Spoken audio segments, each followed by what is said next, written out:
Good morning, friends, and welcome to our children's message today. To get things started, I have a question for you. Have any of you ever helped to maybe plant things or maybe helped to pull weeds in a garden? Now, I've done a little bit of gardening, but I still find it hard sometimes to tell the difference between the plants and the weeds.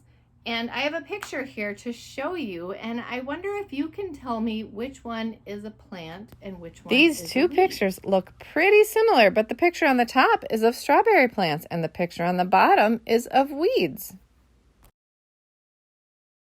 So as you can see by looking at that picture, it's sometimes not so easy to tell the difference between weeds and good plants. And we're going to talk about a parable that Jesus told that kind of talks about that. So in our parable, in our message today, Jesus talks about how a farmer had planted what we're going to call the good seeds to grow wheat.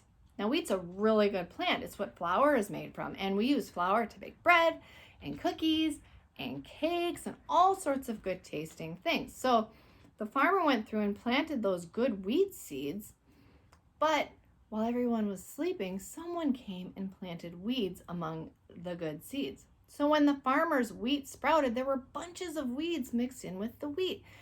And the weeds in the wheat looked the same. Now, the problem here is that it's not good for weeds to grow in with the plants.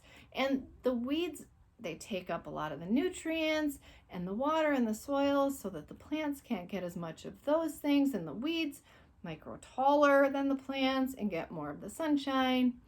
And they make the space crowded, so the good plants don't have enough room to grow. Now, as soon as the farmer in the story saw the weeds, he said, "An enemy has come in and done this." And the farmer's servants asked, "Well, do you want us to pull up the weeds?" But he said no, because the weeds and the wheat looked so similar. Sometimes you can't tell the difference between the weeds and the good plants like we saw in that picture. Now, other times you can, but if the weeds and the plants are mixed in, it's still easy to pull up the good plants by mistake when you're pulling up the weeds, because the roots might get tangled between the weeds and the good plants. And so then if you yank a weed out of the dirt, you may pull out a good plant by mistake. And that's what the farmer was afraid would happen if they tried to pull up the weeds. So he said, "Let them grow together until the harvest, and then we'll separate them and burn up the weeds." So what does that mean for us? Well, you see, God is like the farmer. He's the ultimate judge of our hearts. And just like the farmer ultimately decided on what the good plants were. And Jesus is telling us that good and bad actually exist together in the world, even in the same people, just like the wheat and the weeds grew together. And now we can't really look at people like we do plants and say, "Oh, that's a good one, that's a bad one."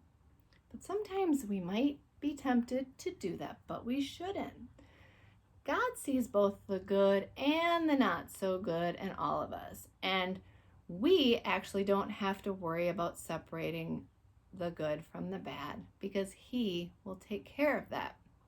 See, the truth is, we all are sinful and we all make mistakes, but we are saved by Jesus, which is a blessed and a wonderful thing. In the end, God just wants all the people to come to know Him. He's a just judge, and He loves all of His people, and He wants them to love Him. So, rather than judging people, we should pray for them. We should ask God to soften the hearts of those that are unkind and to use us to bring others into His family. So basically, in the parable, Jesus makes it clear that it's not really our job to decide who are the good people and who are the bad people in the world. God knows who are His friends and who are His enemies. And our job